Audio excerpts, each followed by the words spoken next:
Luar biasa banget ya Prof. Ebo. Saya juga lihat ceritanya, terus lihat pertama lihat YouTube Christine Ali lah, pas lagi di luar itu ada Prof. Ebo, terus saya langsung DM, pengen belajar bisa nggak gitu. Ini boleh datang aja ke Jogja. Syaratnya apa? Harus bawa paspor. Saya datang ke sana bawa paspor di prank begitu. Pas saya kasih paspor itu diketawain sama teman-teman yang lain gitu.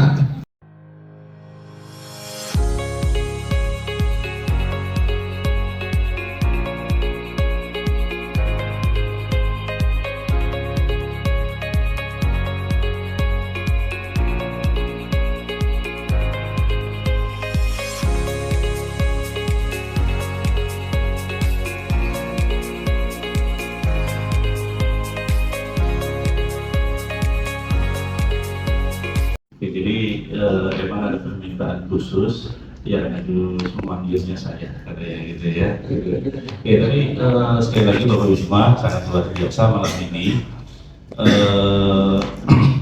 Udah jam 10:30 masih menanti di sini, padahal materinya belum tentu juga bagus gitu Pak Surya ya. Oke, dan ini saya juga kehadiran Bapak Wisma dengan Pak Ilham ya.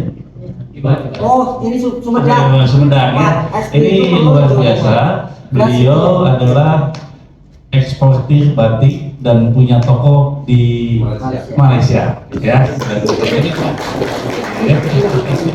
Oke, tapi nanti ceritanya mungkin ditambah belakangan.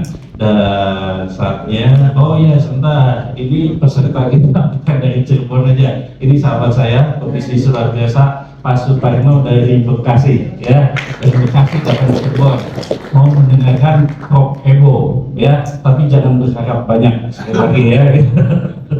Oke, dia nggak terlalu malam, karena biasanya dia nggak sampai malam, biasanya sampai agak subuh, gitu ya. Kita beri kesempatan beliau untuk memberikan gagasan dan gambarannya, ya. Dari sebelah dulu ya. Oh ya, Pak. Malahan karena nggak enak itu mungkin ya. Nanti sembuh juga. Kultum juga boleh. Bismillahirrahmanirrahim. Assalamualaikum warahmatullahi wabarakatuh. Ngapain mau jauh-jauh ke Cirebon itu? Gak jelas di sini. Alhamdulillah, terima kasih Pak Akil, Prof. Ebo dan semuanya, Pak Abdan. Aduh, bener teman-temannya bingung ya. Sebenarnya kesini itu mau ngedengerin cerita-cerita orang sukses ya, apalagi Pak Akil luar biasa tadi ceritanya. Pengen belajar banyak Pak. Iya. Saya dari Sumedang, mungkin dulu basic pedagang tahu ya pada Sumedang, tahu sari bumi, ya naik turun lah karena ada beberapa perubahan. Mungkin jalannya karena kan dulu tahu itu untuk oleh-oleh. Nah kebetulan si jalannya itu ditutup lah gitu. Jadi akhirnya trafficnya drop. Terus mikir dulu gitu jualan apa ya yang nggak keganggu traffic gitu. Akhirnya mencoba belajar jualan online gitu. Dan mungkin 4 tahun yang lalu saya belajar jualan online itu mungkin masuk ke Shopee jualan hijab ya. Itu juga belum ada ilmunya, nggak tahu Shopee itu seperti apa. Cuma pikiran saya dulu itu bisnis itu kayaknya mudah lah gitu. Hanya semua bisa dipelajari gitu, apa-apa misalkan yang penting jalan aja lah dulu gitu. Nah itu mungkin di Shopee jualan hijab ya sampai sekarang lah ada beberapa gitu ya brand gitu. Terus mungkin singkat cerita tadi Pak Akil bilang buka toko di Malaysia. Mungkin 1 tahun yang lalu saya mencoba main ke Malaysia gitu. Pengen tahu kayak gimana sih gitu di Malaysia ada peluang apa gitu. Terus begitu main ke sana, oh pikiran saya itu kayaknya di Malaysia belum ada baju ini gitu. Seolah-olah itu menarik gitu. Cuma pas dipikir lagi, ini apakah peluang atau emang orang Malaysia yang belum siap menerima model seperti itu gitu. Akhirnya berangkat lagi ke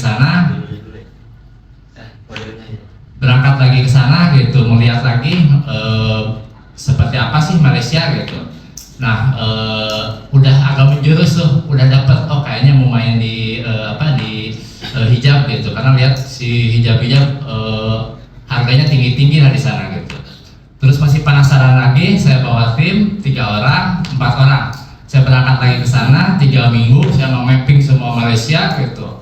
Dilihat tuh semua gitu. Nah akhirnya jualan pertama itu jatuh di batik gitu. Karena lihat harga batik itu di sana tinggi-tinggi gitu, hampir 3 kali lipat lah dengan harga di sini. Saya kan bukan pemain batik, terus nggak tahu batik itu apa. Nah pas saya lagi di Malaysia, langsung misalkan telepon ke tim, coba tolong cariin ini batik yang seperti ini gitu. Itu nggak tahu namanya batik viskos atau batik resmi, itu nggak tahu. Akhirnya cari, akhirnya dapat, oh ini ada batiknya batik resmi gitu. Nah udah, saya masih di sana, terus misalkan mulai dihitung-hitung harganya, oh kayaknya bisa nih gitu, jual ke sana gitu. Nah akhirnya balik ke Indonesia, terus mulai langsung belajar ke Cirebon. Saya belusukan lah gitu, cari pengrajin gitu. Akhirnya ya ketemu lah di daerah apa, Sutawinangun ya. Oh sebenarnya kantor sekarang Sutawinangun. Di belakang Pleret, lupa namanya apa, itu di belakang Haji Apur di sana ada gitu Pak Jainal. Saya ya, oh ya penembahan di sana gitu. Terus mulai ngirim, ya sampai sekarang. Kemarin nyoba buka toko di sana gitu, daerah Sialam. Kemarin tanggal 30 mungkin opening di sana gitu. Ya itu sih Pak. Mungkin sedikit pengalaman gitu ya. Jadi buka toko di Malaysia itu sebenarnya yang melihat perkembangan bisnis di khususnya ibu-ibunya saya ya naik turun gitu. Kok ini tuh agak lumayan gitu. Akhirnya pengen cari sesuatu yang keluar gitu ya. Akhirnya nyoba di sana gitu, nyoba di batik gitu. Mungkin ada ada beberapa lagi rencana yang mau dijual di sana gitu. Dan mungkin secara proses ternyata begitu mau buka di sana itu, karena begitu 3 minggu ke sana itu rencana pertama itu mau buka tahu Pak, mau buka tahu Sumedang di sana karena melihat peluangnya. Cuma begitu misalkan kita tanya-tanya proses perizinan dan lain-lain lah, sampai main juga ke Kedubes, terus ketemu juga sama Kedubesnya di sana, terus ketemu juga sama Pak Adimiani Prof. Oh iya, di sana oh ya. iya. Teman kita ada yang importer kerupuk. Ya. Saya ketemu juga, nanya-nanya juga lah gitu. Aduh lumayan lah gitu ya. Akhirnya ya batik itu gitu jualannya gitu. Dan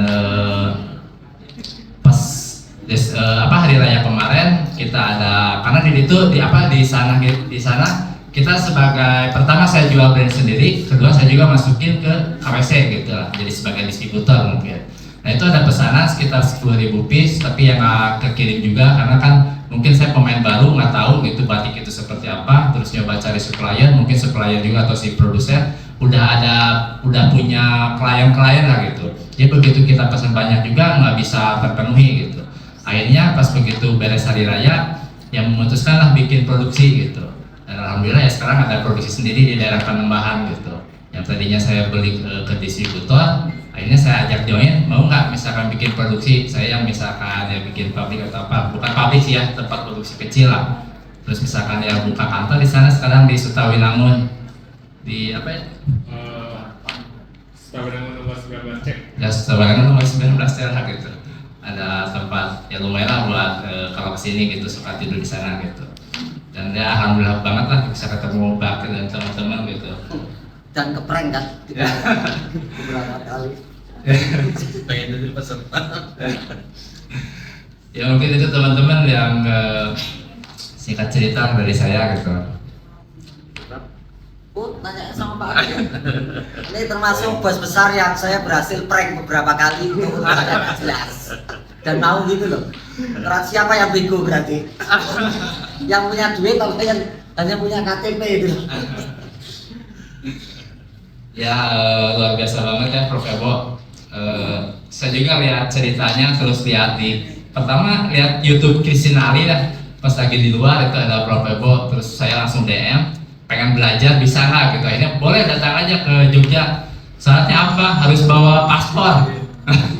Saya datang ke sana bawa paspor tuh di prank tuh, begitu. Pas saya kasih paspor itu diketahui sama teman-teman yang lain gitu.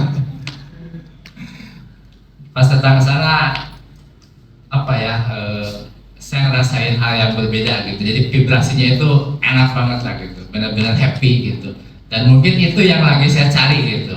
Karena misalkan terus bahasanya kan tentang otak-atik tentang apa, oh ini keren lah gitu.